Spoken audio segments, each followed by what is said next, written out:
Aujourd'hui, lendemain de Noël, on se retrouve avec des amis internationaux. Il y en a même qui viennent des États-Unis, passer quelques jours en Europe. Et nous nous retrouvons dans une ambiance plutôt festive, mais chacun apporte une bouteille de sa collection et nous dégusterons toutes les bouteilles à l'aveugle. Alors, auparavant, nous allons passer un peu de temps ensemble dans un club privé où nous allons déguster du champagne, sans doute pour aussi réveiller nos papilles et puis passer un peu de temps ensemble, partager de bons moments dans cette période de fête. Et nous nous dirigerons dans un restaurant qui accepte que nous apportions chacun sa bouteille. Alors, moi, j'ai préparé une bouteille pour la deuxième partie de soirée. Et cette bouteille-là, je ne l'ai pas encore dégustée. Je vais vérifier d'abord si je peux l'emmener. C'est-à-dire, j'ai aucune idée si cette bouteille-là est bonne à boire, parce qu'il s'agit d'un très vieux vin du domaine Chave, Jean-Louis Chave, qui est on va dire, allez, peut-être le plus grand domaine sur l'appellation Hermitage, sans faire d'injure à personne. Je pense que tout le monde est assez d'accord là-dessus. Alors, c'est un Chave blanc. D'habitude, on boit plutôt des rouges. Donc là, il s'agit d'un blanc de 1981. Alors, ce domaine, curieusement, existe depuis 1481. Donc, il s'agit d'une cuvée du 500e anniversaire. Le domaine aujourd'hui est géré par un vigneron qui s'appelle Jean-Louis Chave, mais ce n'est pas le même Jean-Louis, puisque Jean-Louis a pris la succession de son père, Gérard, et je suppose que c'est Gérard qui a réalisé ce vin, mais il n'a pas nommé son domaine d'après son fils, parce que je pense que son père devait s'appeler Jean-Louis, et du coup c'est plus facile de transmettre un domaine à quelqu'un dont le prénom est le même, donc c'est peut-être pour ça qu'il a appelé Jean-Louis. Mais ça c'est assez courant dans le Rhône, où par exemple dans la maison Chapoutier, toutes les étiquettes sont signées M. Chapoutier, et donc tous s'appellent M. Donc ça peut être Michel, Marius, les femmes Mathilde. Donc c'est peut-être aussi une habitude dans ce coin du Rhône Nord de perpétrer les prénoms de manière à économiser sur les étiquettes. Bon, je rigole, bien sûr, c'est pas ça, mais bon, c'est toujours sympa de constater que le prénom continue au niveau du domaine. Alors, des Hermitage blancs, j'en ai déjà dégusté. J'ai surtout dégusté des rouges. Un vieux Hermitage blanc, un vieil Hermitage blanc, jamais. C'était la première fois. 81, j'ai essayé de me renseigner sur les années par curiosité, même si je pense que chaque bouteille est différente. Là, du coup, j'en ai deux, j'en ai choisi une des deux pour ce soir. Je pense que la deuxième sera peut-être différente de celle-là, même si elles ont vieilli ensemble. Mais 81, semble-t-il, c'est pas une très bonne année en Rhône-Nord. Alors sur le rouge, sur le blanc, j'ai pas réussi à le savoir. J'ai pas trouvé suffisamment d'informations. Peu importe, ce qui importe, c'est la bouteille qu'on boit. Et si elle n'est pas bonne, bah, j'irai chercher une autre bouteille. Et si elle est bonne, bah, je l'emmène avec moi. Voilà. Alors, petite dégustation en préambule de ce soir. Et en partie pour goûter le vin, mais surtout aussi pour pas arriver avec quelque chose qui aurait malheureusement mal tourné. Ce serait une déception pour tout le monde. Alors déjà, comme vous pouvez le voir, la couleur est très ambrée.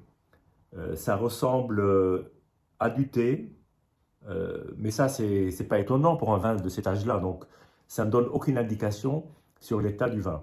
Mais comme vous pouvez le voir, là, il y a des reliefs orange. Ça pourrait ressembler d'ailleurs au vin de macération orange qu'on déguste aujourd'hui, jeune. Hein. Ben, finalement, en 81, on savait anticiper les vins oranges d'aujourd'hui, mais je ne pense pas que ce soit un vin de macération, c'est sûrement un vin blanc classique.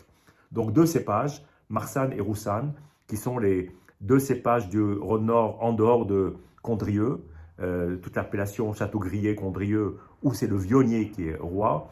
Et dès qu'on descend en dessous de l'appellation Condrieu, ben la Marsanne et la Roussanne, ce sont les deux cépages qui parfois sont assemblés et parfois sont juste des purs Marsanne ou des purs Roussanne. Là, je pense que c'est un assemblage. Donc, bon, ben, allons-y maintenant, surprise. Alors, le nez, c'est un nez d'un vin ancien. Hein. Je m'attendais de toute façon pas à un nez d'un vin de l'année ou d'un vin de 5 ans. Hein. il y a déjà des arômes d'évolution assez développés, un léger soupçon de noix, de fruits secs. Oui, plutôt fruits secs, c'est ce qui ressort en premier. Et un peu de floral, mais comme je ne suis pas un grand expert des fleurs, je ne saurais pas vous dire, mais j'ai l'impression d'être plutôt dans une prairie où il y aurait des fleurs. Le nez est assez intense, pas hyper explosif. Et d'ailleurs, le nez ne dénote aucun aspect qui soit gênant. Parce que des fois, rien qu'au nez, on peut se dire, oula, le vin a peut-être passé sa période de dégustation. Là, tel qu'il est, le nez est au contraire, je dirais même, c'est un joli nez. Bien, maintenant, en bouche, est-ce du vinaigre? Est-ce du bon vin? Est-ce moyen? Bon, on va voir.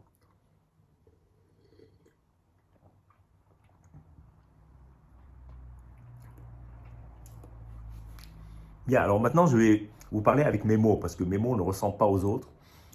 Déjà, à la base, si vous suivez régulièrement ces vidéos, vous savez que je suis amateur de vin ancien.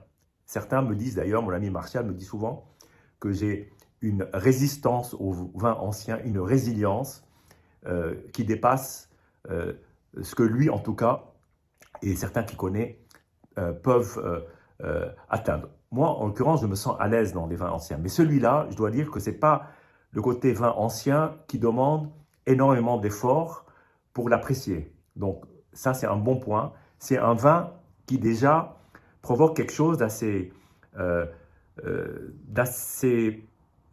spécial. C'est-à-dire que c'est un vin qui a quelque chose en lui. Il provoque quelque chose. Alors, je ne sais pas si le mettre dans le chapitre des émotions, mais il y a quelque chose qui ressort de ce vin qui me parle, qui me dit quelque chose, qui me raconte quelque chose. C'est un vin qui a encore de la substance, qui a encore du corps, euh, qui, est, euh, qui est bon, parce qu'il faut que le vin soit bon pour l'apprécier.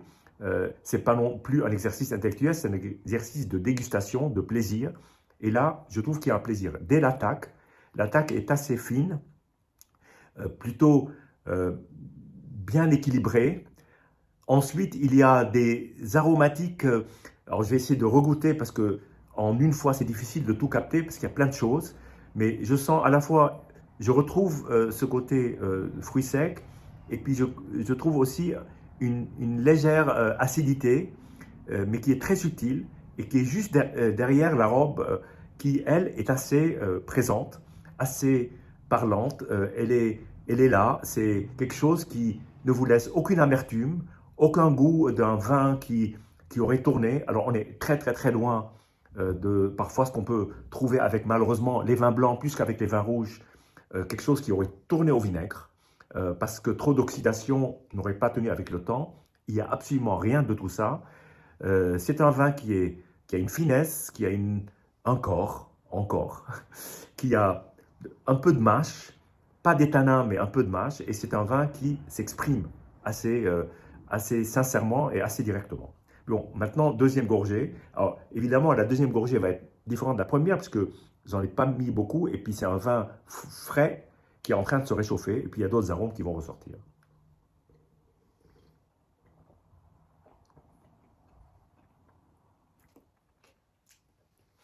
Beaucoup beaucoup de finesse, et curieusement, encore pas mal de jeunesse.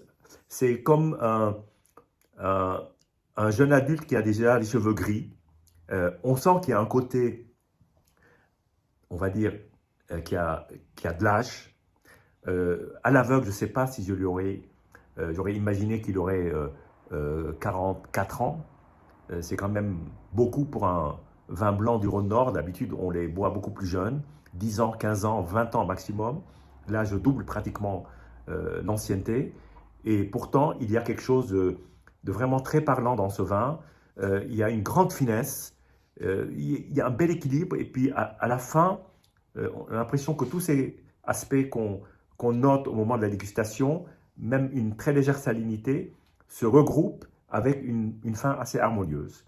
Bien, bah écoutez, ce vin est apte à la dégustation de ce soir. Je pense qu'il y aura des canons. Donc, j'arrive plutôt bien armé. On va voir surtout maintenant comment les autres vont réagir, parce que ça, c'est mon opinion, et mon opinion est loin d'être universelle, elle est très personnelle, et j'attends de voir, on va le faire à l'aveugle, comme ça, il n'y aura pas d'influence d'étiquette, parce que, croyez-moi, quand on voit une étiquette de chave, on est tous waouh, ben oui, mais c'est un vin, donc étiquette cachée, on va tous déguster, à part moi, en ce qui concerne mon vin, on va tous déguster des vins à l'aveugle, et donc ce sera de toute façon une leçon et un apprentissage, parce que le vin, c'est tous les jours qu'on apprend de nouvelles choses. En tout cas, première découverte pour moi d'un vieil ermitage blanc du domaine Chave, du grand domaine Chave, et je vous dis à très bientôt.